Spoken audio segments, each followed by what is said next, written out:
Hello, and welcome to today's EHS Daily Advisor webcast, How to Use Incentives and Recognition Programs to Drive Behavioral-Based Safety Success, brought to you by EnPro Learning System. My name is Michelle, and I'll be serving as your host for the next hour. Before we get to the program, we just wanted to cover a few housekeeping items. At the bottom of your audience console, you will find the dashboard where there are multiple application widgets for you to use. If you have any questions during the webcast, you can click on the Q&A widget at the bottom and submit your question. We will try to answer these during the webcast, but if a fuller answer is needed, or if we run out of time, it will be answered later via email. We do capture all questions. If you wish to obtain a copy of today's slide deck, click on the resource list widget. It looks like a green folder at the bottom of your screen. And if you have any technical difficulties, please click on the help widget. It has a question mark icon and covers common technical issues. If your technical issue does not resolve, please enter a question into the Q&A widget and our team will gladly assist you. An on-demand version of the webcast will be available approximately 1 day after the event and can be accessed using the same audience link that was sent to you earlier. Your speaker for today is Jonathan Neubauer, CSP, Director of Safety Organizational Change for EnPro Industries. Jonathan first began working in the safety field in 2005 when he began by offering fall protection and rescue training and consulting services to several companies across the globe. In 2008, Jonathan joined EnPro Industries' Garlock Sealing Technologies division as an environmental health and safety coordinator. Jonathan has held a variety of positions within the company over the last several years and was promoted in 2015 to Director of Safety Organizational Change for EnPro Learning System. Congratulations, Jonathan, and welcome. Thank you. Good afternoon or good morning to everybody, and thank you for joining the webinar this afternoon. Today we're going to discuss incentive programs and the effects that they can have on employee behavior and the overall safety culture of the organization. I think that there's a pretty common thought process out there in that if we pay people more, or if we motivate them through some sort of monetary incentive, that they will work harder, or they will work faster, or they're going to produce a higher quality product. And this thought process has certainly been employed on the safety side of things as well for several years, oftentimes without really truly exploring the impact that the incentives could have beyond that basic assumption of increased monetary incentive means increased effort from the employee. So we're going to look a little bit closer at that here this afternoon. I'm not sure if any of you have heard this comment before, but I know that I have several times over the course of my career. You shouldn't have to pay people to be safe. I'll explain my experience a little bit more here in a moment, in my experience with incentive programs specifically. But for the most part, I think I've agreed with this statement. Not so much from the perspective that we shouldn't offer incentives or recognize contributions, but from the perspective that my working safely was a criteria of the work agreement that I had with my employer. I was paid a certain wage to perform a certain task, and that was conditional upon several things, one of which that I was responsible for my safety and well-being, as well as the safety and well-being of those people around me that I work with. But with that being said, I certainly saw the results of incentivized activities throughout my work experiences. And personally, I wanted to see if I might be able to capture some of those same types of results that I saw in our safety program. So I've implemented and oversaw several different types of incentive programs over the years, and that's a lot of where this perspective is coming from this afternoon. In order to elaborate a little bit further on that perspective, just 1 second, I'm going to switch slides here. I just wanted to give a little bit more of a description of my background. My educational pursuit was environmental management, and I began my career with a small environmental consulting and contracting firm in upstate New York. And I was in that position for about 5 years. We never really had much of a safety program, let alone a safety incentive program, but there were certainly incentives as it related to job performance. My experience with safety incentive programs specifically really began in my next position, where I was offering safety training and consulting services to wind farm manufacturers across the U.S., or wind turbine manufacturers across the U.S. And in this role, I would interact with the crews that were out in the field, erecting the turbines and getting them into an operational state. And oftentimes I would see meals or small gifts utilized to celebrate a variety of accomplishments, one of which being going injury-free on the project, or maybe there was a certain number of days without an injury.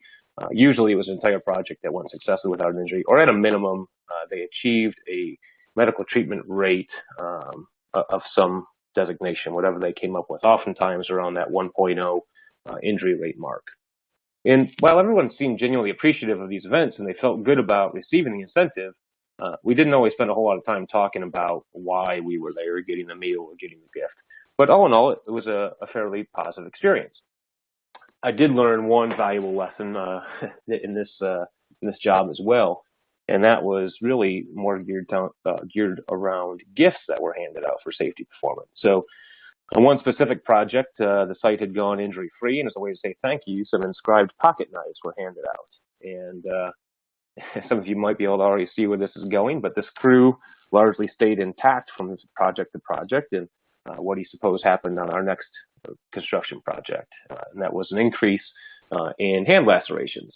We had folks out in the field doing something, and instead of taking a few minutes to go and get the appropriate tool for the job, that nice, shiny new pocket knife that was in their pocket was really handy. So that was pulled out and perhaps used in a way in which it shouldn't, and we saw a dramatic increase in hand lacerations. So a pretty valuable lesson about what types of incentives to avoid moving forward for the rest of my career, and making sure they were geared towards accident prevention and not going to cause an increase in our injuries at the site. So in 2008, as was mentioned earlier, I moved into manufacturing, and I continued to see many of these same types of incentive programs being utilized. Many, again, revolved around the length of time without an injury, and most involved some sort of monetary award, whether it was cash or a gift card or something along those lines. In one case in particular, employees would receive a quarterly financial bonus.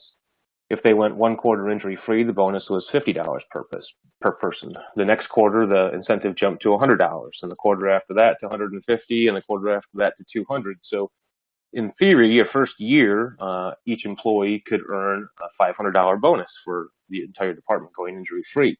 And every year after that, as long as the performance kept up, they could receive up to $800. If an injury took place, the bonus was eliminated for that quarter, and the next quarter started back at that $50 mark. But we're going to come back and speak specifically to this particular program here in a few minutes. So overall, I think I've gained some really good experience with incentive programs. EnPro, we're a diversified manufacturer. We've got manufacturing locations all across the globe, and I've had the opportunity to go and work in a wide variety of our operations and in our cultures, and learn some valuable lessons about what has worked and what has not worked. And most of the approach and programs that we're going to go into here in the next half hour or so are largely going to be derived from the experiences within EnPro Industries and EnPro Learning System. The types of programs and the approach that we'll be talking about helped EnPro become one of America's safest companies, and they've been proven to be successful. But like any singular policy or program, rewards and recognition are only one single component of a much larger overall approach and safety system. And we just don't have the time to go into all of that today. I have touched on some of those points in previous webinars, and we also offer opportunities to come and visit our operations and experience our culture firsthand and interact with our employees, but I'll provide some additional information on that later. Before we go a whole lot further, I wanted to take a moment and talk a little bit about OSHA's view on incentive programs. I've been receiving a significant number of questions on this matter, and that's really what drove this particular webinar. I've had several interactions, both with internal and external customers over the last several months, and there's been a great deal of interest around some upcoming rulemaking coming out of OSHA, and a great deal of questions about incentive programs in general. So I thought I'd provide a brief update on that. A memorandum was released back in 2012 that started a great deal of discussion on the matter, and I think that the statement that best describes the position of OSHA is that in the middle of the slide. Incentive programs that discourage employees from reporting their injuries are problematic. Looking at this from a slightly different angle, that also means that disincentive programs that discourage reporting are also problematic. We're not going to be spending a whole lot of time speaking about those programs, but those would be things like repeat offender programs that result in employee termination, or discipline that's perceived to be handed out only to those people that sustained an injury, and so on. That link to that memorandum is on the bottom part of that slide. It's a pretty small font, so hopefully you'll be able to see it, but it's easily searchable online as well. There's some information at the top of the slide there as well, and that's a reference for a proposed rule that was put together by OSHA. And this rule is currently being reviewed by the Office of Management and Budget, which is the last step before being published as a final rule. It's largely geared towards improving tracking of injuries and illnesses, and several of you have probably already been exposed to some of the changes that this rule will bring about.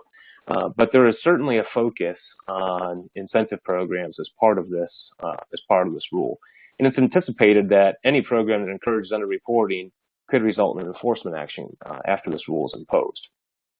This shouldn't be too much of a surprise for many in industry. Back in 2010, a national emphasis program was initiated to look at underreporting and investigate whether or not there was an issue of underreporting going on throughout industry. And these incentive programs were a focal point of those inspections. And then again, in 2012, that aforementioned memorandum that was sent out to the whistleblower program managers and regional administrators, really outlining OSHA's view of incentive programs. And specifically, they mentioned incentive programs like that quarterly bonus I mentioned a few minutes ago. The reason being that these types of programs can intentionally or unintentionally incentivize employees to not report injuries. This is sometimes referred to as the bloody pocket syndrome, in that an employee could cut their finger, but instead of reporting the injury and potentially eliminating a financial incentive for themselves or their coworkers, they hide their hand in the pocket, they address it themselves, and they never inform the employer. And obviously this is a bigger issue with the more minor first aids and musculoskeletal types of injuries that are not as easily identifiable or obvious. But we all know that if we're not focusing on our near misses, our safety opportunities, and our first aids, there's significant opportunity for these things to continue to escalate and lead to larger, more severe injuries down the road, because we've missed out on the opportunities to identify them and get them corrected. So regardless of the potential of the regulatory outcomes, I think that underreporting and these types of incentive programs have a huge impact on a cultural issue. And you're missing out on a wealth of information that could really help you eliminate future similar or more severe injuries down the road if we're not getting these more minor incidents brought forward. Some of you might be thinking that this really wouldn't happen in your workplace, but I challenge you to really dig into that and to find out for yourself what is truly going on within the culture. You can get some of this information through things like a comprehensive gap analysis, where you're out there interviewing employees and you're soliciting information through anonymous surveys. But I think you can also gain a lot of valuable insight simply by really digging into the data that you're already collecting. If you're not seeing statistical correlations with your injury data, that right there might be enough to tell you that you're missing some key bits of information. Early on in my manufacturing experience, I was exposed to this firsthand, and we had an injury take place, and we were doing a video reenactment and completed our investigation. And after we had done that, we were reviewing the reenactment video. And there was a statement that was said really briefly by the employee involved, kind of almost as if it really didn't mean much to him at all. He had gotten his hand caught in the machine, resulting in a laceration. But the statement was that his first reaction was to pull his hand out and look at it. He stated that if it was a small injury, he might not have to report it. Now that statement in and of itself speaks volumes about many different issues, but it opened up a lot of questions. And one of those obviously be, why would he not want to report the injury? It was at the end of a shift, so maybe he didn't want to go through the incident report, or maybe he didn't want to sit at the ER because it was late at night and that could take a while. Or maybe it was because the entire department was a few days away from receiving the $200 quarterly bonus. It was likely a combination of many of these things all coming together, but it was the extent to which attempts were made to hide this injury that really opened my eyes to the destructive nature of this type of incentive. Instead of implementing our first aid procedures and trying to get the employee immediate help, the crew quickly came together and contemplated chipping in money to pay for any medical treatment. If 15 or 20 members of the department all chipped in $50, the employee could go and have enough money to get his stitches or whatever he needed, and everyone would still be able to walk away $150 ahead. So this really had a dramatic impact on the culture, not that we just had one person motivated to not report an injury, but an entire department kind of conspiring together to hide it for financial gain. I guess as I've come to learn as we've been looking through these programs that we really have to focus on the incentive programs and what is our intention and what are the actual outcomes of the program. And we really need to look at this through a very critical eye. It's really easy to miss some of the destructive actions and behaviors that can come out of a poorly designed or implemented program. So let's start with a pretty easy example here. We offer up a $100 a month bonus for departments that go injury-free. Sounds an awful lot like we just discussed. Obviously, the initial intention was not to reduce injuries by limiting reporting, but that is certainly an outcome that can come about from this type of program. If you have a program like this in place, I can't guarantee you that it is driving underreporting, but in my opinion, it will likely become a problem for you if it is not one already at some point in the future. One of the methods in which you can investigate what is truly happening would be, again, to dig into your other indicators.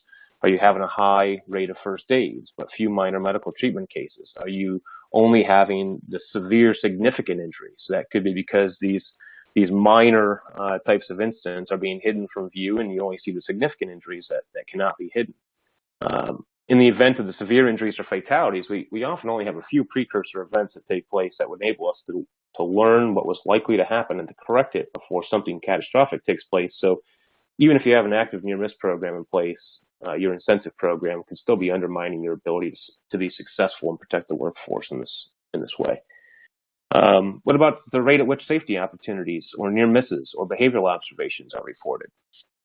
The Heinrich triangle is not set in stone, and it varies from industry to industry, and there's a lot of information constantly coming out in this statistical analysis of injuries. But if you continue to get high reporting in these areas of safety opportunities, near misses, and behavioral observations, but we're not doing a whole lot to actually change the culture or correct processes, and you're not seeing the resulting injuries, that should probably make you start asking what exactly is going on. If we have all these precursor events happening, but we're not hearing about any injuries, either we're getting really lucky or we're missing some information, and it just takes a real critical eye to look through that.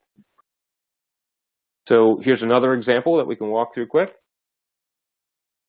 How about we institute a $25 a month incentive for employees that complete 2 safety opportunity reports and 2 behavioral observations per month.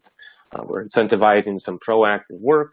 It has nothing to do with injury rates or having injuries or not having injuries. So on the surface, it sounds pretty good.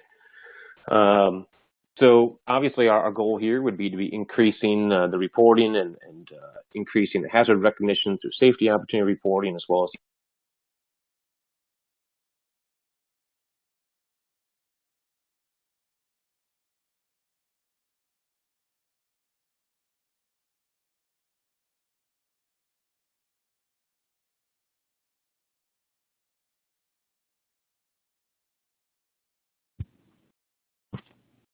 Hi guys, it looks like we just dropped John's call. He's going to be dialing back in just a minute, so if you don't mind hanging tight, sorry for the technical difficulties. He's calling back in right now, so just hang tight one more minute, okay?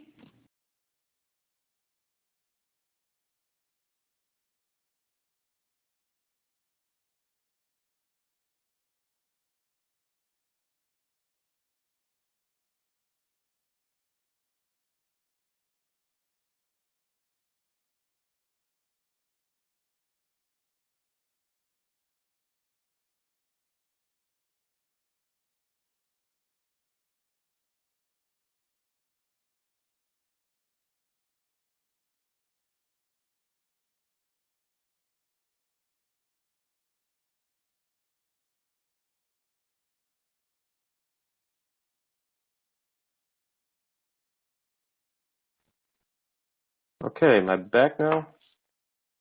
Yep, you're good, John. Thanks everyone for hanging tight. Sorry about that. I'm not sure what happened there. Yeah, let me see if I can get back here with this example. $25 a month. Obviously, we're promoting some of the proactive things like we mentioned. Now, there's another outcome that we should look at in this particular example, right?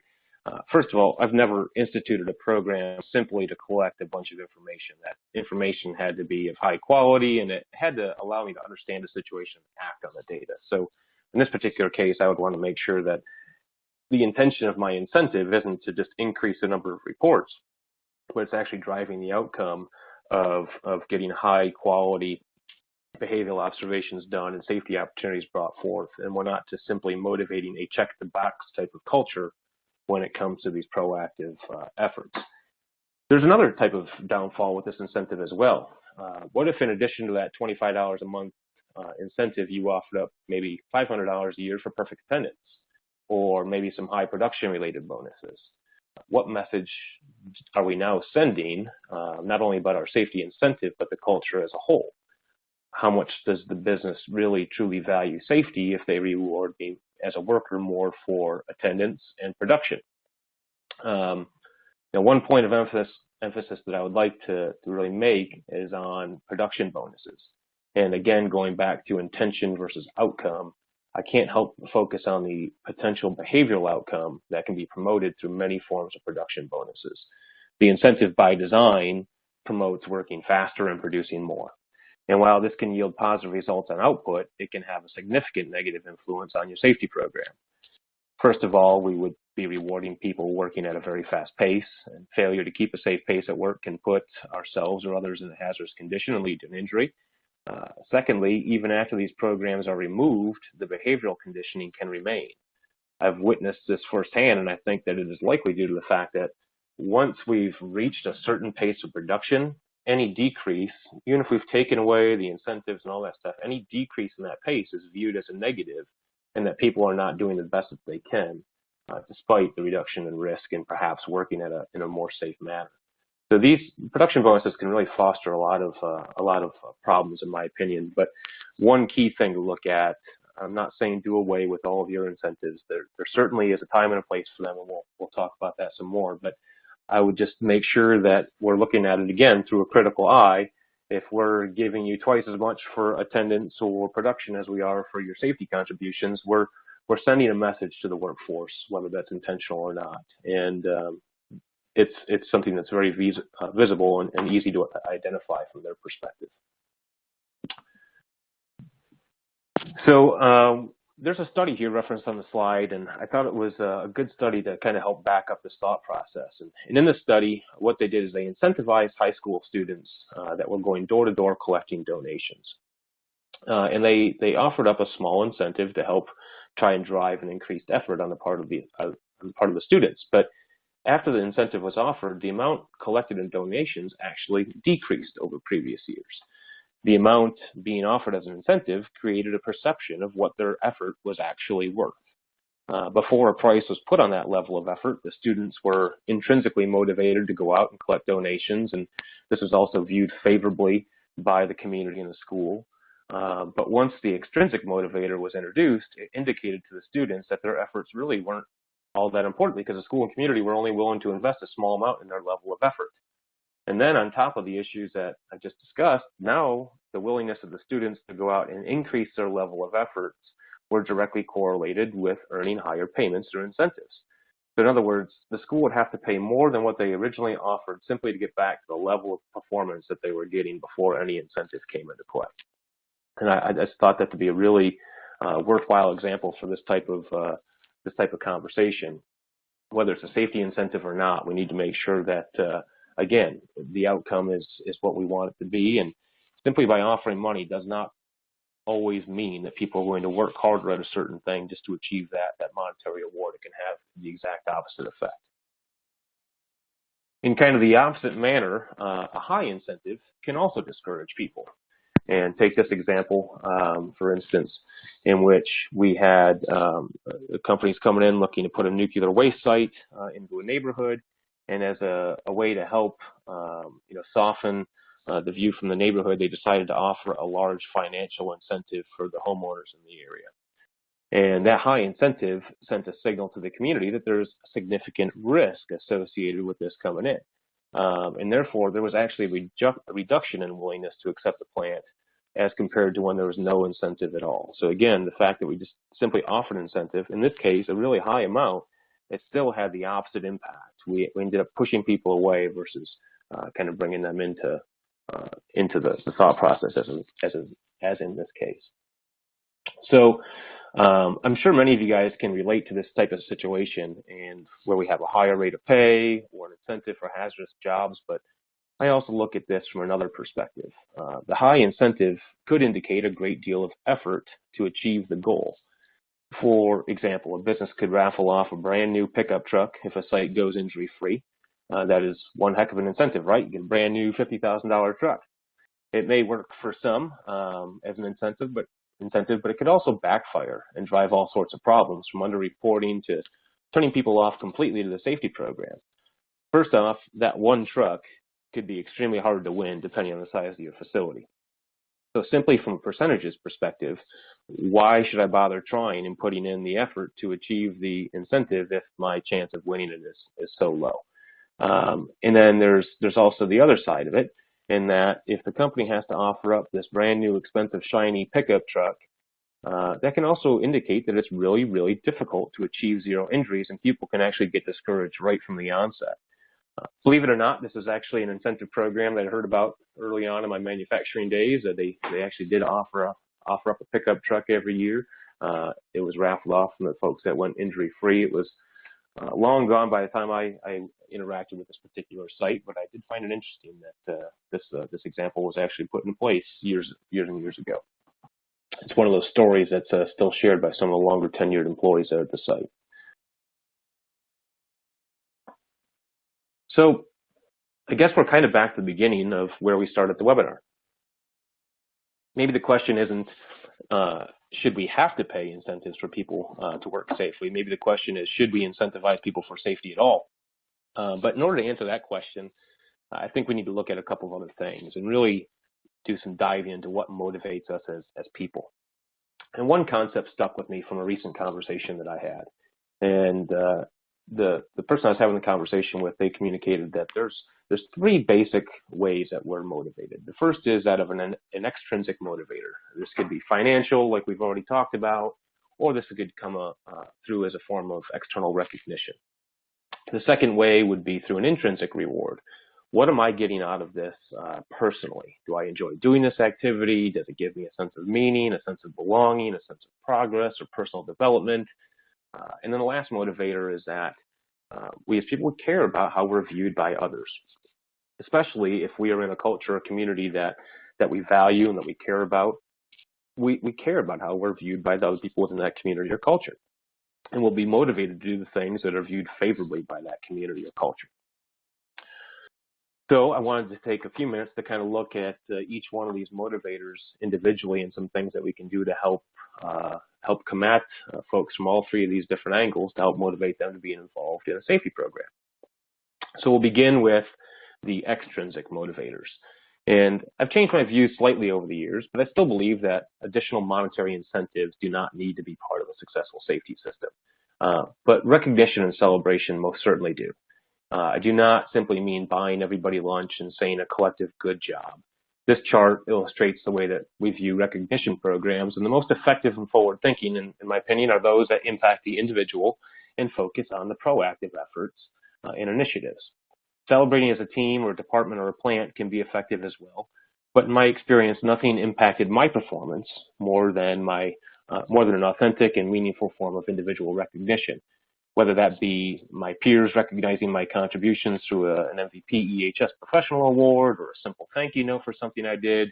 These individual recognition efforts have all stuck with me over the years.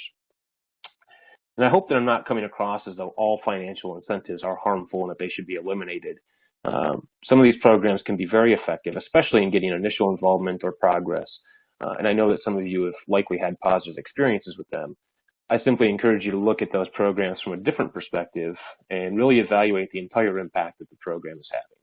If you stay grounded in your intention and verify that you're not driving other unintentional negative outcomes, then you very well may have a successful program that works for you and your business. I just encourage you to really, truly deep dive and look into it. think a healthy recognition program focuses on the successes of all the groups that we mentioned above. We should be able to come together to celebrate our successes and our proactive efforts. But I never really realized the power of something as simple as a thank you note until a couple of years ago. And that was at a point in time where I had asked our division president if he could send out some handwritten notes to some of our high-performing employees in the business. And my request is pretty simple, just for him to simply, again, handwrite out a note, mail it to their houses, thanking them for their individual contributions to our safety teams, our safety system. That was it. Total time involved, maybe 2 hours of my time and his time. Total cost of maybe $50 collectively. The impact, however, was quite profound. Within a couple of days, I had one of our long tenured employees approach me, and he asked me if I knew that he was going to receive a note. And I explained that I did, but he actually broke down in my office and told me how much receiving that note had meant to him. In over 30 years of working for the business, this is the first real thank you that he had ever received, and it had a truly profound impact on him. Not just in the short term, his contributions to our safety program after that went through the roof. I mean, that motivation doesn't last for forever, right? But right after that happened, he got more and more engaged in the teams. He's out there coaching. He's out there doing all the things that we would want. He was just motivated to give back. And the only thing that really drove that was a simple thank you. So that's as simple as we need to get in some of the individual recognitions. But for the groups, we can still focus on some of the more common gifts, whether that be a T-shirt for participating in a safety team or a meal to celebrate a big training program or something to that effect. We can still come together and celebrate as a group as well, and that's important. I do think it's necessary to point out that I feel all of these extrinsic motivators need to be linked to proactive efforts. I mentioned it earlier, but just want to mention it again.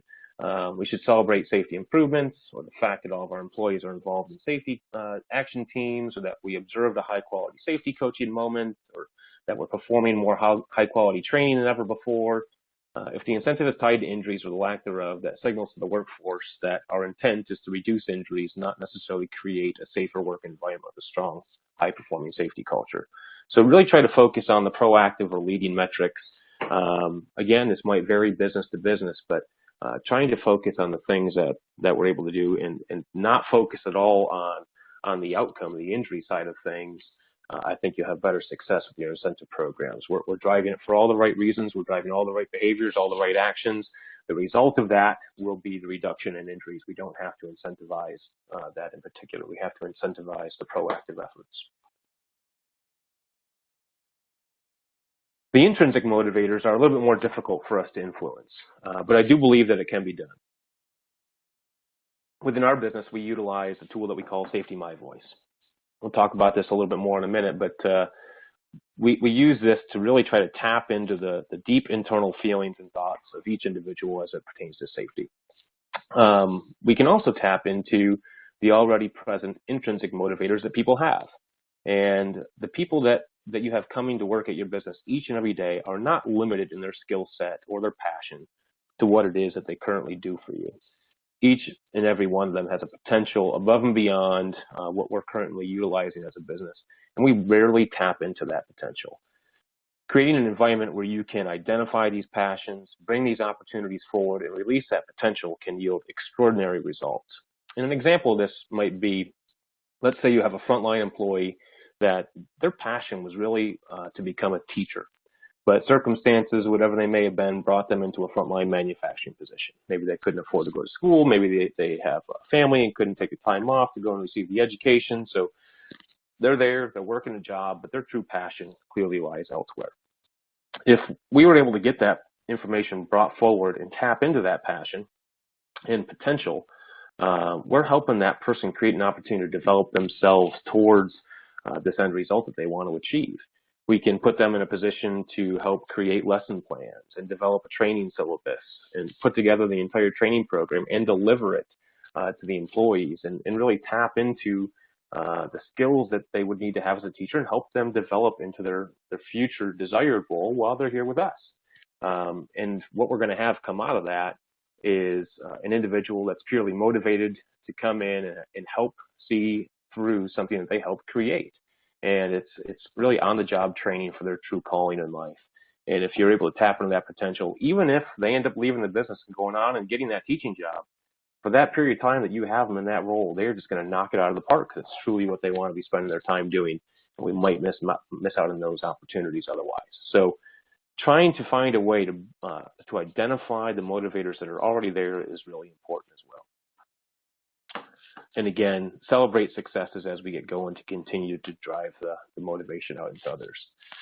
But going back to Safety MyVoice for a second, this is a practice of really trying to determine how we truly feel about safety and those people around us, and to create a link to that value of safety within each individual. I think that as a basic survival need, we all are somewhat aware of why we need to be safe, but this practice is about going deeper and truly trying to determine how and why we feel the way that we do. And the graphic in the lower right corner depicts the approach that we take when looking at our overall system and culture. And I've discussed some of this in a previous webinar on behavior-based safety that you can find on our website or through the system here. But what I'm trying to communicate is that we oftentimes take time to work on the things that I do outwardly that affect the culture or community, and that's shown in the upper right-hand quadrant of that diagram. We try to implement programs to help people communicate outwardly about safety, like safety pledges or something like that. We focus on the things that the community or culture shows outwardly, like the rules or procedures, and that's down in the lower right-hand corner. These are the things that even as an outsider, I can see and gain perspective on the community and what they stand for. We even take time to focus on the internal aspects of our community or our culture, like creating values or other cultural programs. But in my experience, organizations spend very little, if any time, focusing on the internal thoughts and feelings of the individual. And if we don't take the time to develop that internal view of safety, how or why do we expect it to be reflected purely and authentically in the things that we do or we say? We need to tap into that to help each individual identify their internal intrinsic motivator to creating a safe workplace. Safety MyVoice was intended to facilitate that deep internal look and open communication. And this also helps establish the base for a strong intrinsic motivator. It also will tie directly into the cultural aspect that we'll get into in a few moments. As far as developing that image motivator, I think first we have to create a culture that values the activities that we're trying to incentivize. I'm not going to go through this plan in detail, but within EnPro we recognize this need and we've put in cultural development programs in place. And you can see some of these on this system. Making sure that we make time for our communication centers and our employee engagement programs and our culture building practices, whether that be the pledge or the safety kickoff event or family safety days or a day without a part of me. All these things are helping to just drive sustainment and support of the culture. And they're an essential part of any healthy and robust safety system. So I'm not going to go on this plan in detail, but just want to make sure that we all have some systems in place that can help us create that image motivator within our businesses. In the behavior-based webinar I mentioned a few moments ago, I discussed Edgar Schein's view on culture, and he said that it's made up of three components. The first component is the artifacts. Those are the identifiable aspects of the culture. Next are the espoused values, and then the shared basic assumptions of the culture. The espoused values should set the foundation for the shared basic assumption of the culture, and that is that the assumptions that are so ingrained and taken for granted within the organization that any deviation from those assumptions is simply not permitted. Again, if you have a high-performing safety culture, people will act in a certain way simply because they want to belong to that culture. If safety and action around creating a safe work environment is highly valued by all, then there will be an unspoken motivator for all to participate in the creation of that workplace. In order to help create that culture, though, we need to take a good look at our organizational model, and are we even set up in a way to support the sustainment of the values, as well as the basic assumptions. We believe strongly in utilizing safety action teams to help create and drive that value throughout the entire organization. The only way to truly get a culture of engagement and involvement is to create a system that allows everyone an opportunity to get involved and remain engaged. These teams help create the opportunities to satisfy the intrinsic motivators while at the same time helping to create the culture that will support the image motivators. Strong safety action teams that are focused on action and positive change are, in my opinion, one of the most powerful aspects of a robust safety system. I also recently gave a webinar on these safety action teams that can be found on our website as well, if you're interested in learning more about those. But if one point can be carried over, it would be simple. What people help create, they help to support. We talked about that when it comes to creating the safety action team system, getting your employees involved in creating that program. Same thing with BBS, getting the involvement and helping people create the system so there's more ownership. And the same goes true for rewards and incentive programs, right? If we want to find out what's going to motivate our workforce, let's ask and let's allow them an opportunity to be part of the creation of that program or that system. Obviously with some facilitation so we can avoid some of the more common historical incentive programs that could be problematic like we talked about earlier. So in summary, I'm kind of wrapping up here. I just wanted to communicate a couple of things. First and foremost, I mentioned an opportunity to come and experience the culture at one of our manufacturing facilities. We're the only publicly traded company that I know of that gives you complete access to our organization. You get to hear from everybody from our CEO, our safety coaches and safety leaders, division president, all the way on down. A plant tour is included as part of the event on day 2. You get to go out and interact with our employees right on the shop floor. And then we bring a panel of those employees back for a really open Q&A. If you want to find out what's driving culture and what's driven cultural change at the facility, there's no one better to ask than the frontline employees. And just a really great opportunity to come in there and see a strong culture right in action. And I'm looking forward to that here at the end of the month out in Denver. We do 2 of them a year, so our next one is in October in Columbia, South Carolina. And then we also have a behavior-based safety training program. It's called Safety First. There's a bunch of different dates and locations on the right-hand side of the slide there that if you're interested in coming and learning about a behavior-based safety course that takes your general behavioral awareness and couples that with specific focused data for your facility and specific triggers for your industry or your facility, coupled with the creation of this culture of caring, sharing, and learning. I'd love to see you at one of these events. So with that, I think we've got about 15 minutes left for Q&A, and I'll open it up. But before we go there, just thank you to everybody for joining the webinar today. Sorry about the little glitch we had a moment ago, but we'll open it up for questions. Great, thanks, John. We do have a ton of good questions that have been coming in, and for everyone who did not ask, feel free to punch in your question in the Q&A box. We'll get to it. All right, John, so first question. Do you believe that incentives should be all-inclusive? For example, all employees are in it together and should receive the same award? What are your thoughts on that? I guess it depends on what we're trying to incentivize, but I don't believe that they have to be all-inclusive. I mean, again, we don't want to necessarily reward folks for doing nothing, right? I mean, if they're part of the culture, they're part of the work that's going on, then I wholeheartedly think that they should be included in the incentive. But, you know, if you take the efforts of, you know, let's say 5 or 6 people that have impacted 30 and everybody gets to celebrate, that might be okay initially to help drive a change in thought process from the other people in that community. But if it sustains long term, I think what you'll end up having is some resentment from the people who are doing all the work, that the others are not doing the work, and yet they're still getting the same thing. So you're going to drive some inaction, I would think. And really, we're not changing the mindset or the actions of that other part of this particular group if they're able to sit back and simply collect a reward for what other people are doing for them. I don't think that that's the best long-term answer.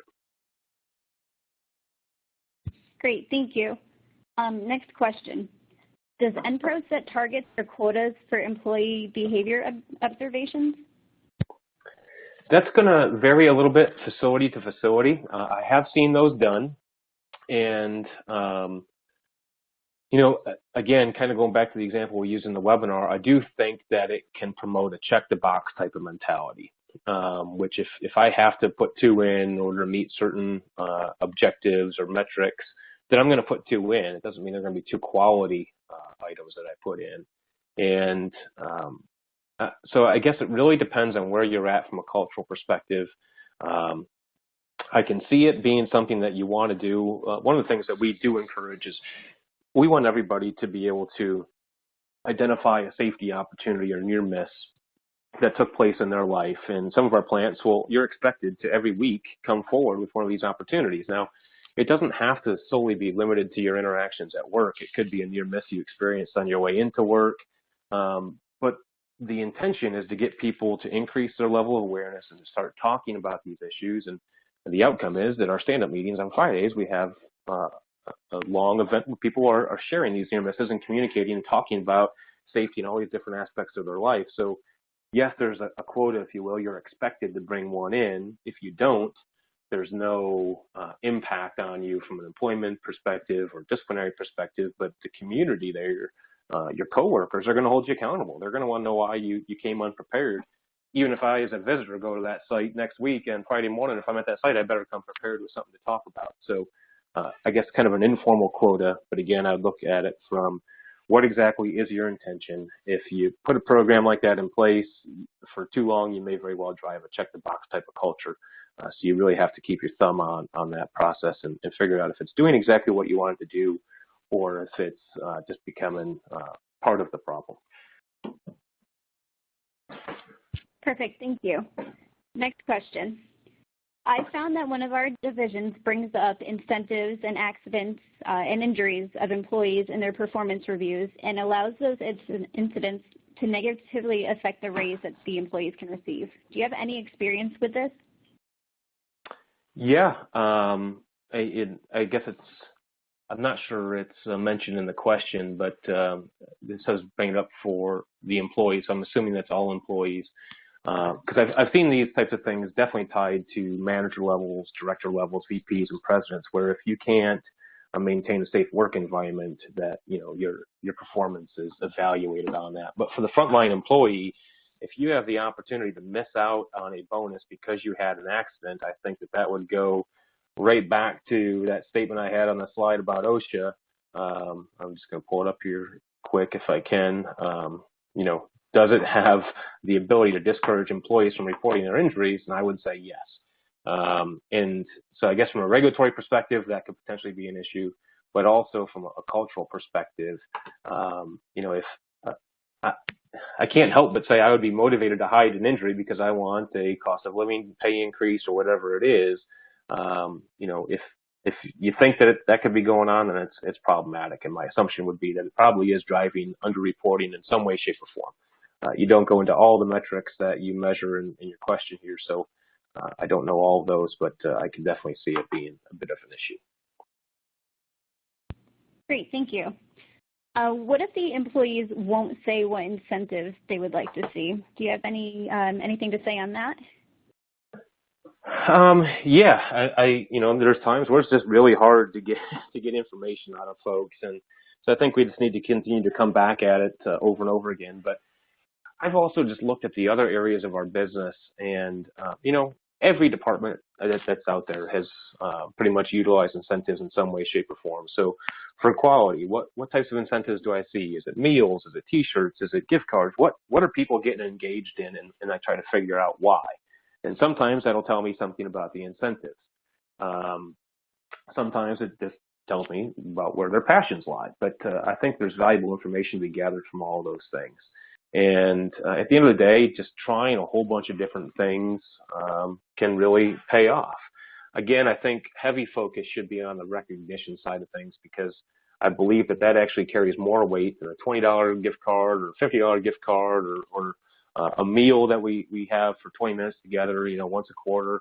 I think promoting that culture of constant positive feedback is really the way to go. But keep trying different things and see what people have fun with. It's a good way to try to get some ideas going forward. But in my experience, and this is just a broad, generalized sweeping statement, food has typically been received very well, as has things like company clothing, something with a logo on it, a safety message on it. People, if they look good, they're high quality, people like to wear them, and they take pride in showing off their accomplishments through that way. But those are just a couple of thoughts. Perfect. Thank you again. Next question. My company has a monetary incentive program implemented For example, we offer $100 for every 100 days without OSHA injury that's recorded. Now, we realize this program reduced the injury reporting drastically. How can we move to better this incentive program without penalizing our employees? Okay, that's a great question, because the minute you take that incentive away, you're going to end up with a bunch of really unhappy people on in your business, wherever that happens to be, and not because things are really changing other than that $100 coming into their pocket. So I think first and foremost, we need to be open and authentic in our communication. We have to recognize the pitfalls, and I think if done in the appropriate way, where we say, hey, look, this is what we've been doing. Here's some things that we've learned. Here's what we think is going on and why this is a problem, such as, this program could drive underreporting. We think we're seeing that because of what we see here, here, and here. Obviously, that's a problem, because if we don't have an opportunity to identify these things, we can't fix it, and injuries are going to continue to persist. So we have that conversation, but then we offer an alternative. And again, financial incentives can be a problem long term, but if you're looking to try to drive some action around the proactive side of things, then let's keep the incentive the same, but now in order to achieve it, maybe you need to participate in, 5 training events per month, or you need to turn in and help close out 2 near-miss opportunities or 2 safety opportunities, and let's tie it to the proactive efforts that we want to see. And regardless of whether or not you have the injury at the end of that quarter or that month, I think the bonus should be paid out. Again, I know people often think, why should we give the incentive if the performance hasn't changed at all? But if we're truly incentivizing the right things, I think the performance will follow. And we're going to have to go through a little bit of that chaos initially, where you're probably going to have an influx of reports coming that you haven't had for the last however many years you've had this program in place, but be prepared to work through that. And then as you've developed a culture where you have people engaged for the right reasons, maybe you can come back to the table and revisit whether or not you need to have that financial incentive at all. But that would be a question you can probably take a little bit further down the road. So I would probably just refocus that into proactive efforts and have some open and authentic communication with the workforce as to why the change is necessary for your business. Great, thanks. So next question. What are your thoughts concerning safety at an employee's home and the family as an incentive? I think that's an excellent intrinsic motivator, right? And part of that MyVoice tool can really go to help people make this connection.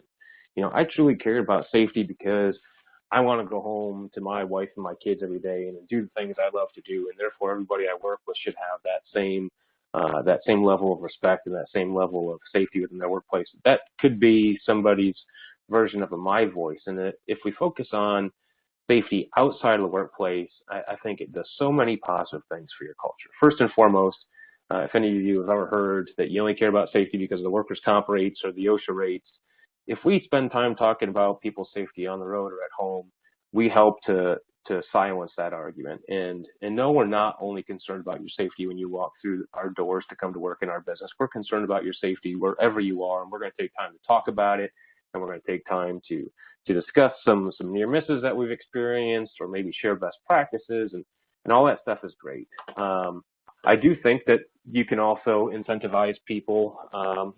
We had we do a family safety day at our operations across the globe. We bring the families into our plants, and during one of these, the children or grandchildren were given an opportunity to paint tiles with a safety message for their relatives.